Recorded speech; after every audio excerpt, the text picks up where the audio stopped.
sexuelle la bu ñu déggee tontine sexuelle mooy natt boo xam ne ak nattu caay-caay la léegi nag ñoom ñi ngi doon wax ni natt boobu ñi koy def ay góor la ak ay jigéen waaye tey jii nii ba ñu duggee ci li nga xam ne moo di internet bi surtout ci Facebook bi moom ay groupe yoo xam ne groupe privé la te groupe yooyu dañu nemmeeku ni li nga xam ne moo di jëf yooyu dafa gën a yokku ñi def annonce bi nag nañ ko doon defee rek lañ koy defee dañuy dugg ci yooyu les groupes waaye dañuy def ni bu ñu defee annonce bi dañuy wax ni képp koo xam ne intéressé na la maanaam nattu caay-caay boobu da nga leen di jël si suuf ñoom danañ la wax nan nga mën a def ba bokk ci bi lay natt bi nag ñoom niñ koy amalee rek moo di bu fekkee yow taay fin nga da ngay natt 1000 francs ngay joxe bu fekkee di nga xam ne moo di poids lourd yi nga bëgg a am da ngay joxe 1500 boo bëggee tamit mun nga joxe 2000 francs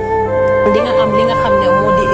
choix bi nga bëgg te it di nga am plus maanaam massage léegi nag natt bi nuñ koy defee mooy fukki fan bu nekk maanaam 10 jours bu nekk day am kenn koo xam ne dafay teggi boo teggee nag da ngay am appartement meublé fa ngay nekk ak ki nga bëgg a tànn maanaam drianke wala taille fine ça dépend rek ñu dugale ci appartement meublé boobu ngeen def diir bu leen neex pratique bi nag ni muy fareelee di am mooy bu ñu sukkandikoo ci suñu naataango yi di waa Seneweb ñoom nag dañoo jokkoo ak kenn koo xam ne internaute la moom nag dafa bañ a wax turam ñu ngi koy nëbb waaye li mu wax rek moo di ba mu contacté ñi nga xam ne ñooy def annonce yi ni mel ñoom dañ ko wax ni loolu yàgg na am phénomène boo xam ne du lu bees la yàgg na am te am na ñu bëri ñoo xam ne jot nañu teggi ci boobu la natt te it bu fekkee ni da nga bëgg rek am information yu gën a wër même bu weesoo li nga xam ne mooy groupe fermé yu nekk ci Facebook bi am na tamit ay groupe WhatsApp yoo xam ne mën nañ la sa dugal nga xam yow kan ngay choisir ba pare noppi xam nan lañ koy defee moom internet boobu tey mi ngi wax suñu naataango yi di waa Seneweb di xamal ni bépp jigéen boo xam ne rek bokk na ci natt boobu da wóor na leen ni am na papier buy firnde ni yow kat mën nga jaay sa bopp loolu daal moo xew fu mu nekk nii ci internet bi di nga xam ne Oustaz Makhtar.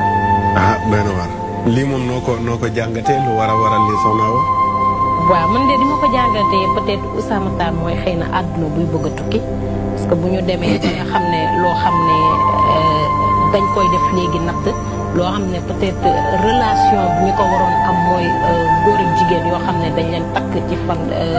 farata ko sunna su Muhammad ñoo ko war a sekk ñu dem ba nga xam ne léegi sax dañuy gis ni pour nga bokk ci da ngay pour nga def li ni mel léegi jaratul ngay génnee di def di takki jabar wala jaratul ngay génnee lu ko léegi il suffit que nga bokk natt li ci gën a graaw mooy 1000 francs nga 1000 francs pour nga am jigéen boo xam ne da ngay sekk ak moom lu la neex wala ba 1500 wala sax ba 2000 francs. nattul benn yoon nga koy joxe wala da ngay joxe. chaque 10 jours la. chaque 10 jours ngay joxe léegi boo joxee natt bi chaque 10 jours de yow yaa xam choix boobu bu fekkee ci taille fine nga bëgg nga joxe 1500 bu fekkee ci drianke yi nga bëgg nga joxe 2000 francs muy wane ne waat jigéen dafa perte valeur am carrément parce que. mbaa ku teggi dana tegati. ku teggi kay dana tegati amul benn yow kay saa yu la neexee rek natt 10 jours yi moom ku ñëw rek joxe sa natt ñu teggi la amul dajale xaalis bi da ngay ñëw natt choisir ban nga bëgg a type bi nga bëgg a ñëw jox la ko nga yóbbu ko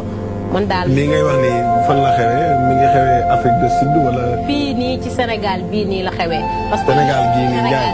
Sénégal bii nii